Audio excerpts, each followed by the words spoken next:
let's continue with the theme of insects that are chewing, and specifically those that are chewing that are caterpillars, things that will turn into a moth or butterfly. And most caterpillars don't produce any visible webbing as they're feeding. The ones we just discussed, the webworms, the tent caterpillars, the leaf rollers, they do, but most do not. And an example, not particularly a regionally important example, but one that does illustrate this well in a national level is gypsy moth, arguably the most important defoliating insect in much of the United States. Now, a little background, perhaps not too germane to this, but it does illustrate a couple things. This was an introduced insect that was introduced actually on purpose, not accidentally, as so many of the other insects we have introduced into North America have been. It was introduced by a gentleman, Francois Trouvelot, who had the bright idea that it might be useful to breed this insect with a silk moth and produce some sort of super bug that could be used to produce a North American silk industry. Now, this was wrong at so many levels. It was a very foolish and unfortunate introduction. It did the insect did escape, and within about 10 years after it escaped, it was already starting to show its potential to wreak havoc in the eastern part of the Massachusetts. It started to spread on its own slowly. By 1927, the idea was to stop it pretty much at the mountains that ran along the western part of the state, and they employed everything they had at the time. This is kind of an interesting old picture showing a blimp being repurposed to use the insecticide of the time, which was lead arsenate, something that would be not even considered at this time as being something extremely persistent in the environment and have terrible impacts, but that's what they were using back in the 1920s to control caterpillars on everything. And I do also enjoy these pictures. I mean, these are some very early efforts of attempts to eradicate the insect by finding the egg masses that they lay on the bark, and I'll show you pictures of these in just a little bit, and try to eliminate all of them by eradicating all the egg masses. Now, of course, this did not work. Some more pictures. Just amazing effort here, but did not work. So currently, the distribution of gypsy moth is that it has spread from its original point of introduction in Massachusetts to now where it's spread throughout the Midwest and going into the Carolinas. It is at the edge of the Minnesota Wisconsin border, but has had point introductions all over. And Georgia, Florida, some of the southern states have also seen introductions and establishment in small pockets there as well. Now, a little background on this insect, and it illustrates again a couple of things about other kinds of insects. It lays its eggs in the form of a mass, and the eggs mass will have anywhere between 150 250 eggs typically, and they will be covered by the hairs on the abdomen of the female that laid the egg, the moth that laid the egg mass. So you'll see this kind of fuzzy egg mass, but underneath that there's 100, maybe 200 plus eggs. And that's the overwintering stage. They will hatch usually sometime in late April or early May, and you'll get a little mass of the caterpillars on that egg mass, as illustrated in the central picture in the lower part of this slide here. They then disperse and feed on the leaves and grow and molt and feed more and grow and molt and ultimately get quite large. The size of that they will grow to over the course of multiple molts, either 6 or 7 stages is pretty normal, is an insect that is much larger than the original size. So here we see large numbers of late-stage caterpillars doing quite a bit of damage on a plant, and during outbreaks they will completely strip the plant. So we can see forest settings during the course of a gypsy moth outbreak by early June that look like this. It may look like it's autumn, that the leaves have fallen, but no, the leaves had been produced and they have already been eliminated by defoliation by the gypsy moth. And this is a pretty stressful kind of injury, particularly if it's repeated. But as we'll talk in a little bit, gypsy moth does have some natural enemies that are starting to kick in, and it is rare to have an outbreak persist more than maybe 3 years on the outside before it collapses on its own. Again, very messy situation during an outbreak. There's droppings, the frass coming out of the trees like rain. I mean, you can even hear it. It sounds like rain falling on the picnic tables or any surface underneath that, along with the fragments of leaves and other debris that's produced during the outbreak. And again, this picture here, that's a picture I took on June 4th in Connecticut, already defoliated. Now, when they're full grown, the larvae will wander and pupate. Sometimes they'll pupate on the tree where they were feeding, sometimes in the near vicinity. It'll be off the tree, maybe not even on a plant, on a stone wall, on maybe an adjacent vehicle. And then they subsequently morph into the adult stage. And gypsy moth is a good example of an insect that in the adult stage shows what we call sexual dimorphism, where the adults are going to be different depending on their sex. In the pictures here, the female is the white moth, and the male is the brown moth. And the males can fly, but the females cannot fly. Now, there are strains of gypsy moth in Asia that the female can fly as well, but the ones we have established here are incapable of flight. They're too heavy with eggs, and they will pretty much just lay the eggs wherever they ended up pupating. So here we see some, on the left we see multiple egg masses next to a pupa, and on the right we see a female laying a mass of eggs. And again, this might have 200 plus eggs, and the brown that is on that is the hairs that came off the abdomen of the female that cover it and help insulate it. Multiple females here, and multiple egg masses laid at the trunk of this tree right here. So we're seeing evidence of what you might see during an outbreak period. Again, they will lay their eggs pretty much wherever they ended up pupating, and if there happens to be some sort of object nearby, it could be a vehicle as indicated here, then they may wander and pupate on the vehicle and then subsequently lay their eggs there, in this case on a trailer. And this is one of the primary ways that gypsy moth has distributed itself over broad areas in the United States. Since it cannot disperse on its own as a winged female, the primary way the eggs get moved around over long distances are by human movement. The eggs are laid on something that humans subsequently transport from one place to another. Now, one tool that has been very useful for tracking gypsy moth and identifying new areas where eggs have been introduced and new incipient outbreaks are starting is a pheromone trap. The pheromone traps of the gypsy moth use the sex pheromone produced by the female. It is highly potent. It is picked up by the male. There's a male gypsy moth in the upper right with the large antennae. The large plumose antennae is pretty much just tuned into the molecules produced by the female sex attractant, and you can perceive these at very low levels. And this is a very effective kind of trap.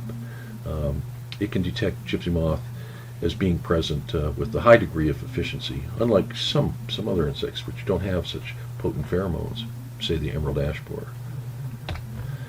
So pheromone traps are very useful for detecting new infestations, and combined with quarantines of infested areas, the spread of gypsy moth and establishment in new areas has been slowed. So by this, a couple things come up here. The issue of quarantines. This is a quarantine insect, so certain items cannot be moved out of counties where gypsy moth is known to occur to areas where it is not known to occur. Because the eggs can be moved on firewood and the like, there are quarantines in place to prevent movement between areas of the country where they currently are infested or not. And the use of pheromone traps allows one to identify if they have gotten into a new area at a very early stage, so that they often can be eradicated, and that has happened multiple times. Gypsy moths have been detected by using pheromone traps when they were at very low levels, just getting established, and then subsequently treatments could be targeted to those areas so that they were eradicated. In terms of its natural dispersal, left on its own, gypsy moth is spreading over distances beyond the next tree or so by wind-blown dispersal.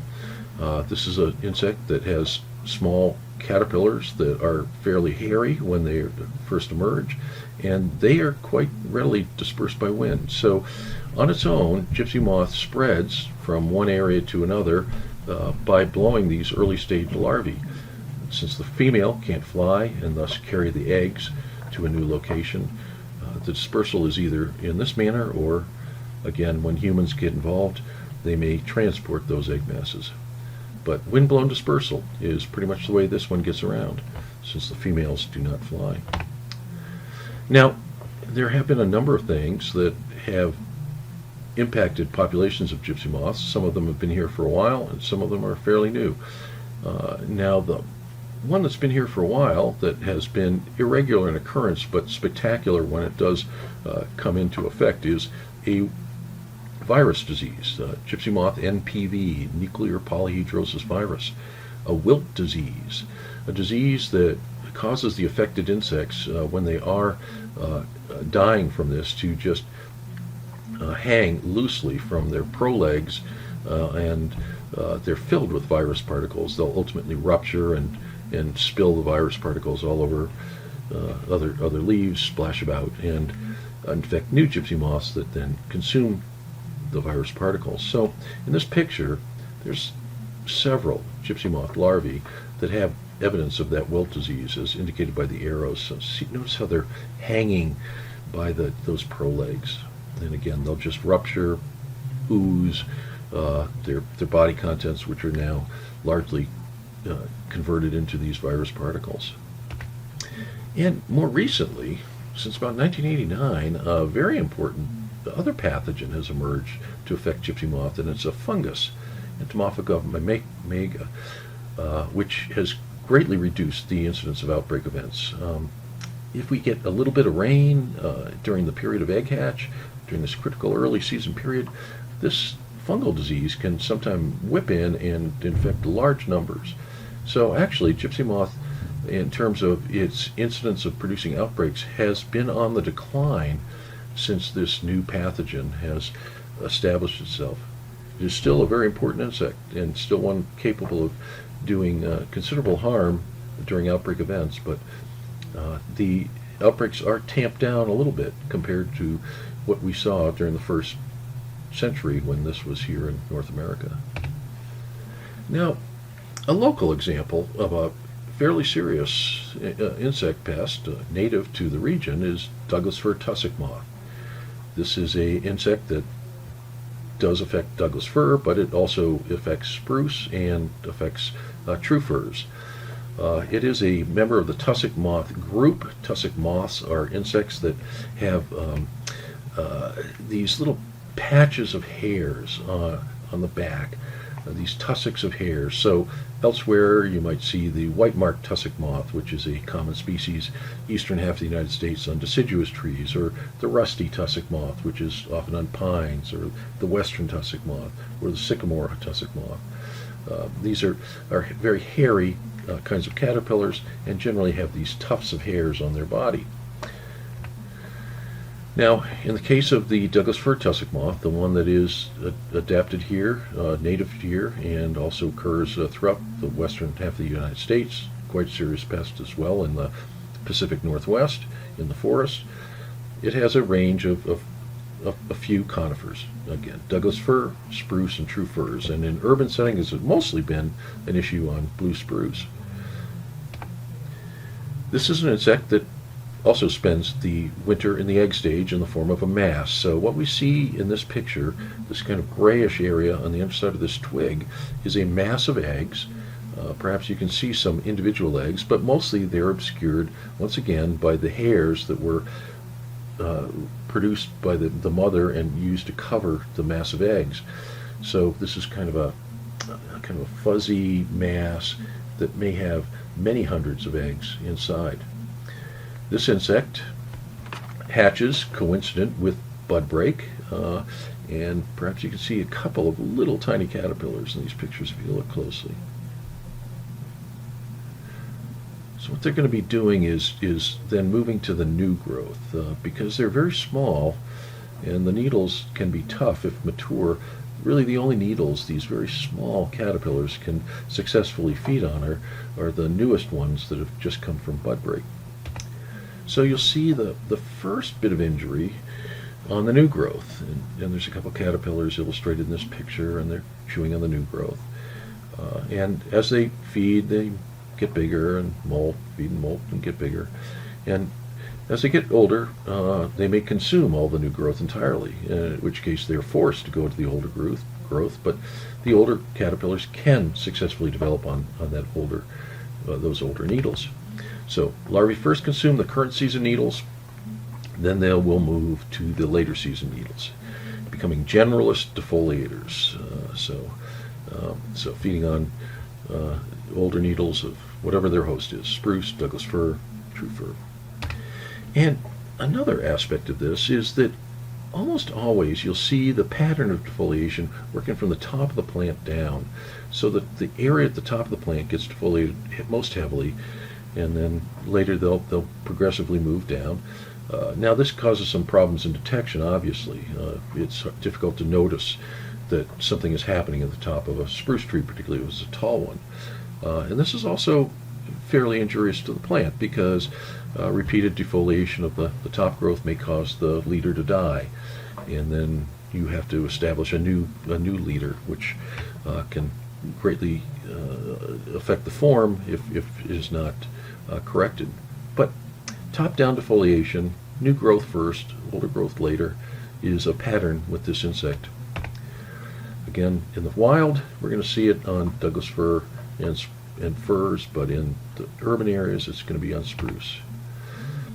When full grown, they wander, and again, they may end up settling and pupating on the tree on which they fed, or they may go somewhere else in the near vicinity. The picture on the left shows pupae that have occurred on a twig of a tree on which they were developing, but on the right, that's a stone fence, concrete wall, that was near a tree that had earlier been infested. And all those grayish objects in this picture are cocoons produced by Douglas fir tussock moth that had wandered as a caterpillar from that tree and pupated at that site instead, nearby. Now, this is another insect that shows sexual dimorphism. The males are winged. In the upper left, we see a winged male. The females are wingless and obviously cannot fly. So, like the gypsy moth, a Douglas fir tussock moth will end up laying its eggs essentially wherever it ended up pupating. So we see a wingless female in the lower right here, laying a mass of eggs. And again, the issue in terms of dispersal is similar to that of gypsy moth. The way that this insect gets dispersed naturally over distances of maybe hundreds of meters is normally from wind-blown dispersal of the early stage larvae. And that's part of the reason we see defoliation at the top of the trees, because a common habit of the caterpillars is to move to the top of the tree after they've hatched from the eggs, and from there they can be more easily windblown. Those that don't disperse settle there and then consume that top growth. So normally dispersal over the short range, again 100 meters or so, is normally from windblown dispersal of larvae. The females can't fly, so they don't seek out new hosts. So it's fairly random, whichever the way the wind's blowing when the larvae are trying to catch a wind draft. These small, very fuzzy, easily dispersed by wind larvae.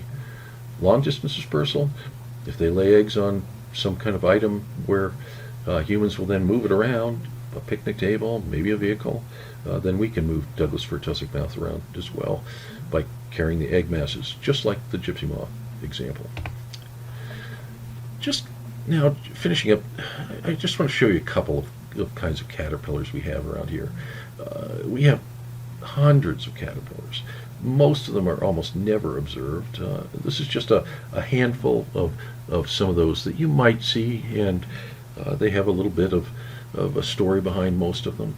So, another fuzzy caterpillar that is not uncommonly observed is called the American dagger moth. This is somewhat similar in appearance to one of the tussock moths. It has long black hairs coming off the front of the head, near the head area on the caterpillar. And it's associated primarily with maples, box elder maple, silver maple. And it does a really interesting and unique kind of thing to the plant in the course of its feeding, and that is it feeds at night. It will chew what it needs to chew, but at the end of the evening, when it finishes its cycle of feeding for the day, it will then cut the leaf at the petiole, causing the leaf to drop. Now, the reason for this is presumably to avoid being detected by birds, because birds will often key in on areas of plants that show some chewing injury in order to locate the caterpillar that produced that. So what you'll see with American dagger moth would be a maple tree with partially cut leaves cut at the petiole that have accumulated at the base of the tree. Not a very damaging insect, rarely occurs in numbers that attract attention, but one that has an interesting habit. There are insects we call loopers or inchworms or cankerworms that are in a family of caterpillars that have only two pair of legs. So one of the ones we have in forest areas is the linden looper.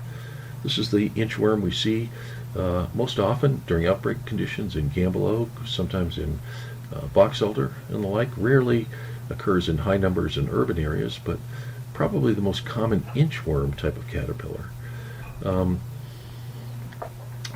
The linden looper is just one of this family, the Geometridae family of caterpillars, where the caterpillars again have two pair of legs instead of the 5 pair of prolegs.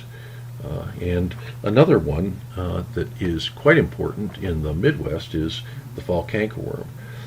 This is one that often comes out in fall, or here it seems to often come out in late winter to lay its eggs, glues its eggs on the twigs of plants. The female is a wingless moth yet again, and then we see the caterpillars emerging early in spring. So the inchworms we have, be it the linden looper, the fall cankerworm, the spring cankerworm, or some of the others, often tend to be early season defoliators. And again, to be a cankerworm or an inchworm, one of these loopers, these are caterpillars that have only two pair of prolegs. Outbreaks do occur and usually never repeat. This is something we'll revisit again when we talk about these caterpillars in general, but these are insects that usually have a high number of natural enemies that cause outbreaks to quickly be corrected on their own. Lots of natural enemies, lots of parasitic wasps, tachinid flies, and the like. Now, hornworms are a group of insects that usually are discussed in terms of garden plants, vegetable crops like the tomato hornworm and the tobacco hornworm. But hornworms are a caterpillar of a family of moths, the sphinx moth family. And there are about 24 kinds of hornworms in Colorado, and the great majority of these develop on trees. So there are 2 species of hornworms that develop in ash trees around here. There's one on elm, there's one on poplars. And these hornworms are about the biggest caterpillars you might see. We'll come to the exception, the ones that get even a little bigger, and most all of them have a prominent fleshy horn on the hind end. They are going to turn into some kind of moth, some kind of large moth, and this is a typical moth on the right to this picture. But what this slide is also showing is that actually the most common hornworm that one might see that's associated with trees and shrubs around here is the caterpillar of the Cayman Sphinx. Comes in green, comes in brown, but if you notice, it doesn't have a horn. So it is a hornworm, but it drops the horn after the first molt. So our most common hornworm on our trees and shrubs is actually a hornless hornworm. There's some other interesting insects on trees and shrubs. The one butterfly that we have that is using trees and shrubs as a host plant is the two-tailed swallowtail, the largest, most attractive butterfly in my opinion. Yellow and black, has two tails on the hind end of each forewing, and it begins as a caterpillar with eggs that are laid on ash, usually green ash, sometimes chokecherry, also some other plants, hop tree, but here it's usually green ash. So the egg is indicated in the upper left, a little bead next to a penny. The egg hatches and you get a caterpillar. The first stage caterpillars are somewhat have the appearance of a bird dropping, as you can see on the lower right. But as they get bigger, that doesn't work, and you'll see some other differences in appearances. As they get older, the caterpillars either are brown or they are green, and they develop a couple of features they use for defense. For one thing, notice the eye spots behind the head. It kind of look like a pair of eyes in that picture on the lower right in particular. So that is a kind of patterning that you'll see with certain kinds of caterpillars that are used presumably to help deter being fed upon by birds, to scare away birds. Furthermore, if you have a swallowtail larva, something that's going to turn into one of these swallowtail butterflies, be it this one or another one, whenever they're disturbed, they will evert these smelly V-shaped glands off the front of their head, just behind the head. And these have an odor to them that presumably is distasteful, but combined with that eye spot marking, the eversion of these scent glands can be a pretty good deterrent to potential predators. Again, this is something that we see with other kinds of swallowtails, but here, if you're finding a swallowtail in a tree or shrub, it's almost always going to be the two-tailed swallowtail. And then last, not least, although they're not all that common anymore, are the giant silk moths. These are the biggest caterpillars you will find if you do find a caterpillar of this group. These can be quite large. So one of them is the polyphemus moth, and this may look like a small hot dog. These caterpillars are going to be feeding on leaves of a lot of common shrubs, lilac, dogwoods in particular, sometimes prunus, pretty wide host range. You could potentially find them on almost everything. They are then going to produce a cocoon to get through the winter, and the cocoons of polyphemus moth, indicated in the upper right, it would be one that shows it in the layers that form it is a large structure, has an outer layer that's quite tough. Then the caterpillar spins an inner layer and then pupates within that. And they may incorporate some leaves on the outer layer, as indicated in the upper left. The moth itself turns into a handsome moth, might be the size of your palm of your hand, one of the largest moths you're going to find in North America. And they're going to be flying in late spring. Perhaps you might see one at a porch light. The adults, despite their large size, don't feed and live actually quite a short period of time. They're usually dead within a week. So they've generated all the energy they're going to need to get through the life stage of the adult as when they were a caterpillar. Another large caterpillar, again, not too commonly seen anymore, is the Cecropia moth. And this is one that could be 3 inches long. It's got unusual little knobs of different colors on its body. Younger stages they might be reddish, and then maybe it'll change to green or yellow, but a very interesting looking caterpillar. And it also produces a cocoon that is quite tough, similar to that of the polyphemus moth that we talked about just a little bit ago. That's the overwintering stage. The moths will come out again in late spring, if you're lucky enough to see them, and lay their eggs on the host plant. Again, those are 2 of the biggest moths we can get. They are a lot less common now than they were for several reasons that have been speculated. Some new enemies have been introduced in North America that are whacking them. Street lights take their toll. They're not as common as they used to be, but those are the big moths, the giant silk moths. And there is one that I also want to finish with, and that's called the Io moth, and it's also in this giant silk moth family. And it's a pretty big caterpillar, but not huge, inch and a half or so. But you notice the caterpillar has lots of spines on it. It looks a little different. And this is our best example of an insect that has stinging hairs, because the caterpillars of the Io moth are a stinging hair kind of caterpillar. And if you were to brush that insect, it would be quite painful, and it would be painful for hours probably. The hairs break off, they're attached to venom glands that will cause a immediately painful reaction.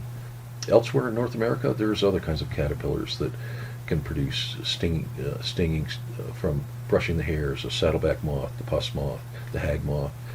But in this region, Io moth is the worst one, and the stinging hairs are even incorporated into the pupal case. So where you brush the cocoon of this moth, you might also get that stinging sensation. So again, this is just some of the kinds of caterpillars that you might find on trees and shrubs. Next we'll talk about the sawflies, a group that is fairly similar in general appearance, but a very different group of insects.